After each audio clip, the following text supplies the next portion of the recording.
देवाधिदेव भगवान महादेव शिव और जगत जननी मां जगदम्बा के चरणों में नमन करते हुए शिव शक्ति धाम दासना से मैं यति नरसिंहानंद सरस्वती। मैंने जितने भी धर्म ग्रंथों का अध्ययन किया, जितने भी पुस्तकों का अध्ययन किया, उनमें एक बात विशेष रूप से मेरे सामने आई कि जब किसी मनुष्य का या किसी जाति का, संप्रदाय का, राष्ट्र का समय खराब होता है तो वहां सबकी बुद्धियां खराब होनी शुरू हो जाती है। विनाश काले विपरीत बुद्धि, जब नाश मनुज पर छाता है पहले विवेक मर जाता है। अगर किसी देश या किसी समाज का भगवान बुरा चाहते हैं, उसे विनष्ट करना चाहते हैं, तो उस समाज के जो अग्रगण्य पुरुष होते हैं भगवान उनकी बुद्धि को हर लेते हैं। मैंने ऐसा कई बार देखा है। ये देश कई सौ साल की गुलामी के बाद ये देश आजाद हुआ, हम हिंदुओं का देश। लेकिन हम हिंदुओं ने गांधी नाम के एक गद्दार को अपना सर्वस्व मान लिया। नकली आदमी, फर्जी आदमी, झूठा और दलाल, उसे हमने सत्यवादी और महात्मा की उपाधि दी और उसे अपना मान लिया। भारत के टुकड़े हुए, मुसलमानों को दो टुकड़े मिल गए। एक टुकड़ा जो ये हिंदुओं के लिए रखा गया था, इस टुकड़े की इतनी दुर्गति गांधी ने करवा दी जो आज आपको दिखाई दे रही है। मैंने टीवी पर कई बार, कम से कम 60 बार मैंने एक बात कही कि मानवता के इतिहास में अब तक के सबसे बड़े गद्दार यदि कोई दो व्यक्ति हैं तो एक तो गांधी है और एक नेहरू है। एक हमारा बाप है, राष्ट्रपिता, और एक हमारा चाचा है, चाचा नेहरू। इन पिता और चाचा के कारण आज 100 करोड़ हिंदुओं पर अपना देश कहने के लिए 1 इंच जगह नहीं है, 1 इंच जगह। इसके दोषी ये पिता और ये चाचा, और मैं नहीं मानता कि केवल यही दोषी हैं। वे सारे हिंदू जो अपने दिमाग को एक तरफ रखकर इन गद्दारों का साथ दे रहे थे, वो भी इनसे कम दोषी नहीं थे। सावरकर जैसे लोग, डॉक्टर हेडगेवार जैसे लोग चिल्लाते रहे कि ये मरवा देंगे, मरवा देंगे, मरवा देंगे, लेकिन हिंदुओं ने केवल गांधी और नेहरू की सुनी, क्योंकि गांधी और नेहरू के पास उन्हें लगता था कि सत्ता जाएगी, और उन्होंने विकल्प के रूप में कभी भी सावरकर को या हेडगेवार जी को स्वीकार नहीं किया। केवल गांधी गांधी गांधी चलता रहा, नेहरू नेहरू नेहरू चलता रहा। बाद में इंदिरा गांधी आई। क्या चलिए, तो बीते की बहुत पुरानी बातें हो गई। इनको हम कब तक रोते रहेंगे? लेकिन फिर भी इतिहास की जानकारी होनी चाहिए, क्योंकि इतिहास ही सबक देता है। एक हिंदूवादियों के लौह पुरुष हुए, उन्होंने एक शब्द प्रयोग करना शुरू किया था, छदम धर्मनिरपेक्षता, स्यूडो सेकुलरिज्म। और उनकी हरकतों से मैंने उस समय एक शब्द दिया था, हालांकि मैं उस समय कुछ भी नहीं था, बहुत छोटा था, लेकिन मुझे लगने लगा था कि उनके लिए एक शब्द है जिसका नाम है छदम हिंदुत्व, स्यूडो हिंदुत्व, नकली हिंदुत्व। लाल कृष्ण आडवाणी जी बहुत बड़े लौह पुरुष थे, बहुत बड़े लौह पुरुष। आज बीजेपी जिस स्थिति में है, उनका बहुत बड़ा हाथ है।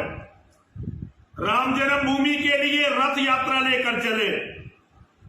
सलीम नाम के एक मुसलमान को अपना ड्राइवर रख लिया। रथ यात्रा बंबई पहुंची। बंबई में उनकी सगी भतीजी, उसका और सलीम का नैन मटक्का हो गया। फिर सलीम ने उनकी भतीजी से शादी कर ली और अरबों रुपया छापा। जब ये आडवाणी जी गृह मंत्री थे, अरबों रुपए की दलाली उस सलीम ने बनाई थी। हिंदुत्व का लौह पुरुष अपनी सगी भतीजी मुसलमान को देकर माना। और जब उन्हें यह लगा कि हिंदुत्व मुझे भारत का प्रधानमंत्री नहीं बना सकता, तो एक दिन पहुंच गए जिन्ना की कब्र पर और जिन्ना की कब्र पर रोए कि भाई सावरकर और हेडगेवार मुझे भारत का प्रधानमंत्री नहीं बना सकते, जिन्ना तू बना दे। और अपना राजनीतिक कैरियर ही खत्म नहीं किया, हिंदुत्व को भी ऐसा धब्बा लगाया जो उनके चमचों को छोड़कर जितने भी कट्टर हिंदू हैं कभी उनका ये जख्म भरेगा नहीं। लगातार गद्दारियां होती रही, हिंदुत्व के नाम पर बनी हुई सरकारों के प्रधानमंत्री कभी बसों में बैठकर, कभी हवाई जहाजों में बैठकर पाकिस्तान जाते रहे और बिरयानी खाते रहे। अभी मोहन भागवत जी, परम पूजनीय, परम आदरणीय, प्रातः स्मरणीय मोहन भागवत जी ने जो परसों बयान दिया है, आज कितनी तारीख है? आज 6 तारीख है ना, 6 जुलाई 2021, परसों थी 4 जुलाई 2021। मोहन भागवत जी ने बहुत बड़ा बयान दिया है, सारे हिंदुओं को उस बयान को सुनना चाहिए। बड़ी बड़ी बातें मोहन भागवत जी ने हिंदुओं को ज्ञान देने की बताई है। मोहन भागवत जी ने यह बताया है कि हिंदू मुसलमान कभी अलग थे ही नहीं, ये तो एक थे हमेशा। तो मोहन भागवत जी जरा ये भी बता दें, हिंदुओं ने कब अरब में जाकर मस्जिदों को तोड़ा, हिंदुओं ने कब तुर्की में जाकर उनकी मस्जिदों को तोड़ा, हिंदुओं ने कब उनकी बहन बेटियों से बलात्कार किया, हिंदुओं ने कब पिछले 1400 साल में उनका कत्ल किया, और आज तक मुसलमानों ने कितने हिंदुओं का कत्ल किया, मोहन भागवत जी आप मुझसे अच्छी तरह से जानते हैं। कितने हमारे मठ मंदिर तोड़े गए, कितनी हमारी बहन बेटियों को बलात्कार के बाद मंडियों में बेचा गया। मोहन भागवत जी आपसे अच्छी तरह कौन जान सकता है इन बातों को? आप तो आरएसएस के राष्ट्रीय स्वयंसेवक संघ के सरसंघ चालक हैं, और हमने ये सारी चीज स्वयंसेवकों द्वारा लिखित पुस्तकों में पढ़ी है, कहीं आसमान से पुस्तकें नहीं टपकी थी। जिन पुस्तकों से हमने डाटा लिया, या तो मुसलमानों के द्वारा लिखित पुस्तकें थी या संघ के स्वयंसेवकों के द्वारा लिखी हुई पुस्तकें थी। आपने लिंचिंग की बात की, कुछ गौ हत्यारे, कुछ गौ तस्कर, कुछ डकैत, कुछ चोर मार दिए हिंदुओं ने, आपने लिंचिंग की बात की, लेकिन आपने उन बेटियों की बात नहीं की जिन्हें मुसलमान जिहादी रोज मार रहे हैं। आपने उन बेटों की बात नहीं की, ध्रुव त्यागी जैसों की, अंकित त्यागी जैसों की, जो अपनी बहन बेटियों को बचाने के लिए मारे गए। दिल्ली में मरने वाले निर्दोष हिंदुओं की बात नहीं की आपने।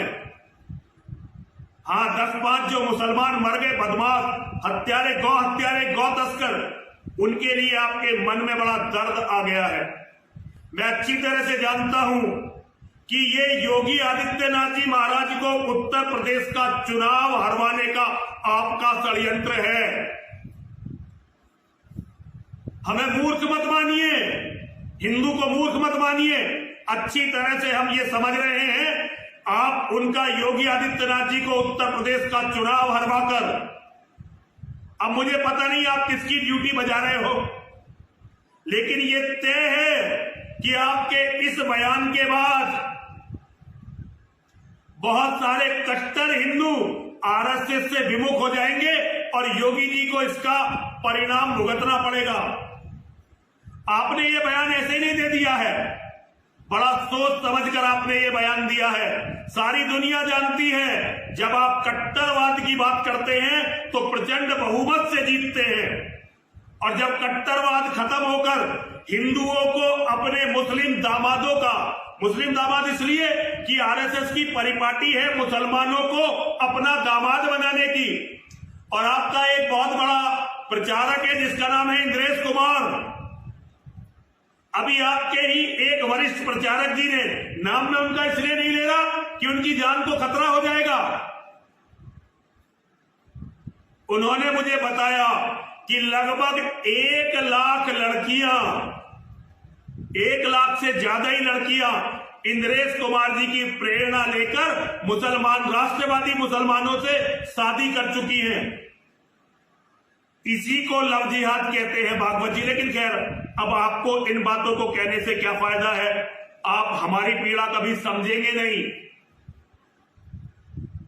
तो ये सब हम अच्छी तरह से जानते हैं कि ये योगी आदित्यनाथ जी को समाप्त करने का आपका षड्यंत्र है। बंगाल, उत्तर प्रदेश में दोहराया जाएगा।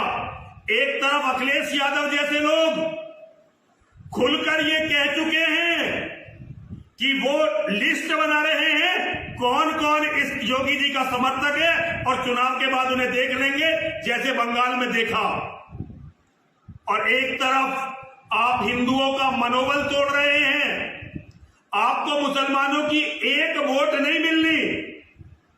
जो आपके मुस्लिम राष्ट्र मंच के जो पदाधिकारी है ना, वो भी अपनी वोट आपको नहीं देंगे कभी। इस बात को तो दिमाग से निकाल लेना। लेकिन हिंदू का मनोबल जरूर टूट जाएगा, और मरते हुए हिंदू में 1 लाख और लग जाएगी। पता नहीं किस घड़ी में आपकी मां ने आपको पैदा किया है। बस मैं आपकी जननी को नमन कर सकता हूं। मैं तो आपकी जननी को नमन कर सकता हूं। मैं तो आपकी जननी को नमन कर सकता हूं। मैं आपसे मिलने आना चाहता था। मैं आपसे मिलने आना चाहता था ताकि एक बार अपनी पीड़ा आपके सामने रख सकूं। लेकिन अब मुझे लग गया कि मैं पत्थरों में सिर फोड़कर मर भी जाऊं, लेकिन आपके जैसे लोगों से मुझे कभी कोई बात नहीं करनी चाहिए। आपने कहा कि जो लोग कहते हैं मुसलमान इस देश में रहने चाहिए, वो हिंदू नहीं है। अरे 5 बार दिन में ये शपथ लेते हैं कि ये मोहम्मद और अल्लाह के मानने वालों को छोड़कर सबको धरती से मिटा देंगे। ये मुसलमान हैं। आप जो हिंदुओं में संशय पैदा कर रहे हो, वो हिंदुओं का विनाश लाएगा। भागवत जी, मैं अपने सभी शिष्यों से कहना चाहता हूं, ये मेरी वीडियो दुनिया के हर हिंदू तक पहुंचाओ, क्योंकि इनके लोग तो इनके खिलाफ बोलेंगे नहीं, और दूसरे लोग जो मुसलमानों के साथ हैं वो क्यों बोले? जो अपने आप को हिंदूवादी कहते हैं वो तो सारे इनकी दलाली कर रहे हैं, और जो धर्मनिरपेक्षता के नाम पर कट्टर मुसलमानी है, मुसलमानों के समर्थक है, वो बोलेंगे क्यों? तो हिंदू की दुर्गति तो तय है। भागवत जी, जिस कौम को आपके जैसे रहनुमा मिले, जिस कौम को आपके जैसे मार्गदर्शक मिले, उसका विनाश कौन रोक सकता है? आपकी सदा ही जय हो।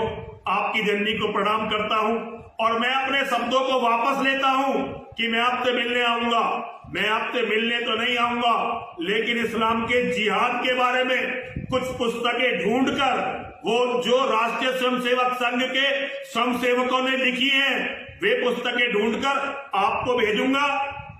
और कुछ और पुस्तकें जैसे कुरान, अली सीना की अंडरस्टैंडिंग मोहम्मद, ये पुस्तकें आपको भेजूंगा ताकि आप इस्लाम को समझ सके। वैसे तो मैं समझ गया हूं कि अब कभी आपको कुछ समझना नहीं है। आप सनातन धर्म और भारत राष्ट्र के विनाश का कारण, सबसे बड़े कारणों में से एक बनेंगे। आप और आपके साथी आने वाली हिंदुओं की नस्लों के लिए गांधी और नेहरू से भी बड़े गद्दार सिद्ध होंगे, ऐसा मेरा मानना है।